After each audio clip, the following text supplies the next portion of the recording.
दोस्तों सॉरी, मैं आज जाम में फंस गया था भागता हुआ। अभी आज ऑफिस आया हूँ। 31 अक्टूबर है और आज ही वाल्मीकि दिवस है। हमारे शोषित, वंचित और जिसे शूद्र, छुआछूत से और बहुत ही नीचे तबके के लोगों को माना जाता है, जिन सफाई कर्मचारी कहा जाता है, कहीं कहीं कुछ और, जो उनके साथ जो दुर्व्यवहार होता है जात के नाम पे, काम के नाम पे। आज वाल्मीकि दिवस इसलिए महत्वपूर्ण है और आपको इसकी शुभकामना है कि वाल्मीकि जी हिंदू सनातन धर्म का बहुत ही खूबसूरत और धार्मिक पुस्तक रामायण की रचना की। हमारे जो अगले जाति या ब्राह्मण है वो कहते हैं हमारे वाल्मीकि जी हैं, जबकि वो अति पिछड़े वाल्मीकि समाज जो सफाई, मैला ढोना, गंदगी को साफ करने वाले लोग का एक तबका बना दिया, जिससे दूरियां बना करके रखा गया, असमानता की खाई बढ़ा दी गई। वो वाल्मीकि जी ने हिंदू धर्म का पवित्र ग्रंथ रामायण की रचना की। हम सब उसे पढ़ते हैं और उनसे शिक्षा ग्रहण करने की भरपूर कोशिश करते हैं और राम की तरह आदर्श बनने का हर एक हिंदू, हर एक उस मानव को बहुत ही लालसा होती है कि मानवीय मूल्यों पर, शांति, सद्भावना पर, लोगों की इज्जत और सम्मान पर आगे बढ़ें। यह हमारी रामायण की मुख्य बिंदु है। लेकिन आज राम के नाम पर, रामायण के नाम पर जो राजनीतिक हो रहा है, जो हमारे पीछे भेदभाव किया जा रहा है, वो सुंदर नहीं है। तो मैं आज, चूँकि हर दिन आपसे वादा किया कि 1 बजे आएंगे, लेकिन भागता हुआ मैं आया, मुझसे देर हुई, इसलिए क्षमा।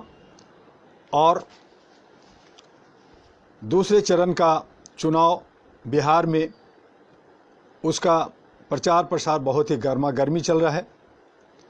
पहले चरण में कौन विजेता हो रहेगा ये तो 10 नवंबर को पता चलेगा। दूसरे चरण का चुनाव 3 नवंबर को है।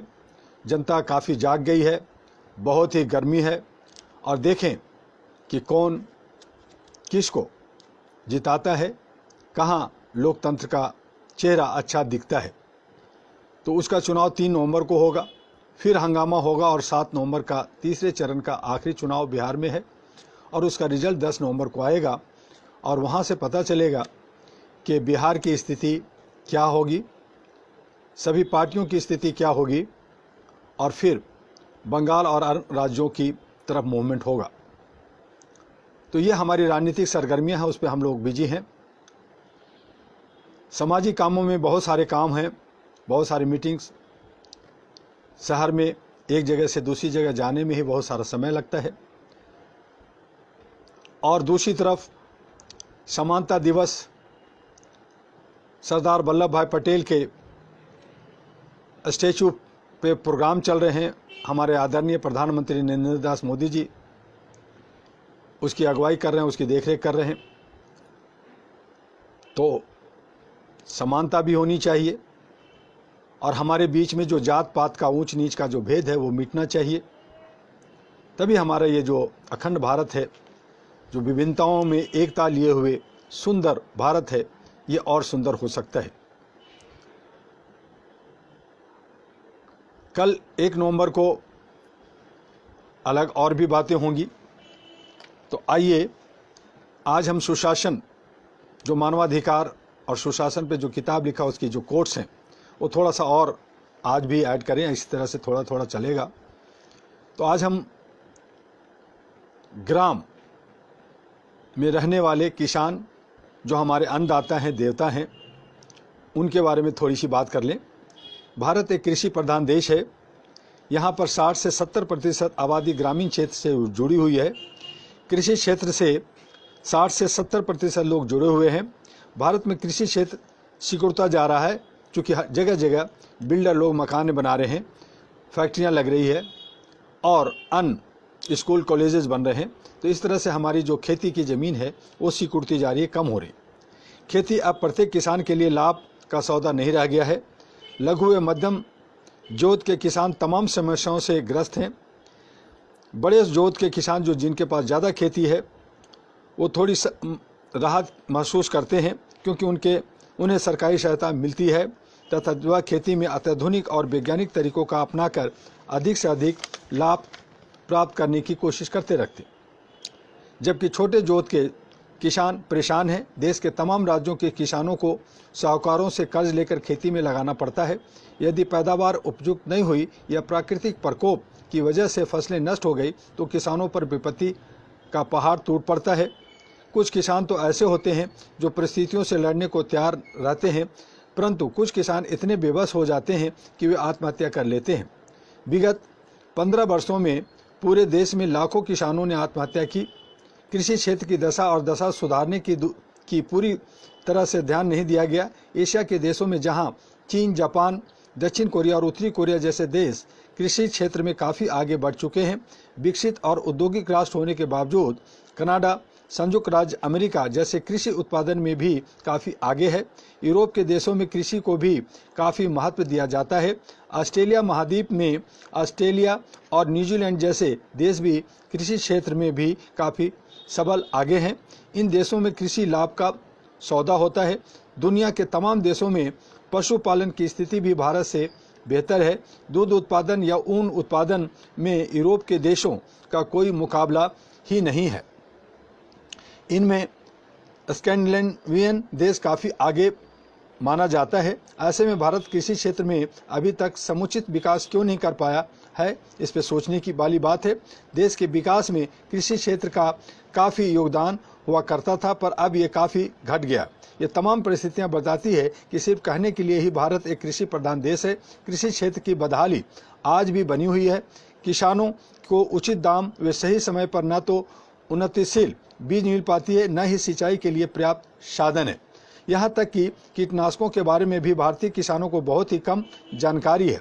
भारत का किसान अत्यंत परिश्रमी है, परंतु उसे यह भी नहीं बताया जाता है कि कौन से मिट्टी में कौन सी फसल ज़्यादा पैदा होगी, किन फसलों में कितने उर्वरक खाद वे का उपयोग होगा, कितनी मात्रा में कीटनाशक का छिड़काव किया जाना चाहिए, इसकी भी पूर्ण जानकारी किसानों को नहीं मिलती। कहने को पूरे देश में कृषि केंद्र बना दिए गए हैं, पर देश के तमाम जिलों में कृषि विश्वविद्यालय भी खोले गए हैं और देश के कई जगहों पर वैज्ञानिक कृषि क्षेत्र पर शोध भी हो रहे हैं। प्रतिवर्ष हजारों की संख्या में छात्र कृषि ग्रेजुएट और कृषि पोस्ट ग्रेजुएट होकर निकलते हैं। इनमें से ज़्यादातर छात्रों को कृषि क्षेत्र में काम करने का मौका ही नहीं मिलता। वे जीविकोपार्जन के लिए अन्य क्षेत्रों में चले जाते हैं। इनकी शिक्षा का लाभ न तो इन छात्रों को मिल पाता है, न ही देश को, किसानों को, और न ही कृषि क्षेत्र को मिल पाता है। हमारे देश में कृषि क्षेत्र पर यदि गहन पूर्वक विचार किया गया होता, इन कृषि स्नातकों और पारा स्नातकों को कृषि क्षेत्र में से जोड़कर कार्य करने की सुविधा होती। इन्हें कृषि क्षेत्र में काम करने का मौका यदि मिलता तो कृषि क्षेत्र की दशा बेहतर होता। सरकार की ये अदूरदर्शिता और असफलता नीति ही किसानों की परेशानी का कारण बनती है। आगे आने वाले समय में पूरे विश्व में भीषण खाद्यान्न संकट पैदा होने वाला है। भारत भी इन परिस्थितियों से बच नहीं सकता। ऐसे में यदि उचित कदम नहीं उठाया गया तो कृषि क्षेत्र काफ़ी तबाही का शिकार होगा और किसानों की दुर्दशा और ज़्यादा होने लगेगी। किसान अपनी ज़मीनें बेचकर या तो शहरों में बसने लगेंगे या फिर दूसरा काम करने लगेंगे। इसकी शुरुआत हो चुकी है। और इन्हीं शब्दों के साथ हम उन अछूत भाइयों जिसको कहते हैं, उनकी श्रद्धांजलि देते हुए उनको हम प्रोत्साहित करने के लिए समानता का, एकता का, भाईचारे का, ऊंच नीच को ख़त्म करने के लिए जो all India human rights association का मुहिम है, अहरा नेशनल पार्टी का जो मुहिम है, उसको आगे बढ़ाएगी। और हम तमाम भारत के 36 राज्यों और बाहर के में जो हमारे मानवाधिकार के लोग हैं वो असमानता को ख़त्म करने के लिए, असमानता की खाई को ख़त्म करने के लिए सभी के साथ मिल करके एक ह्यूमन चैन मानव श्रृंखला बनाएं और आगे बढ़ें। फिर हम आपसे कल 1 बजे समय पर मिलने की पूरी प्रयास करेंगे।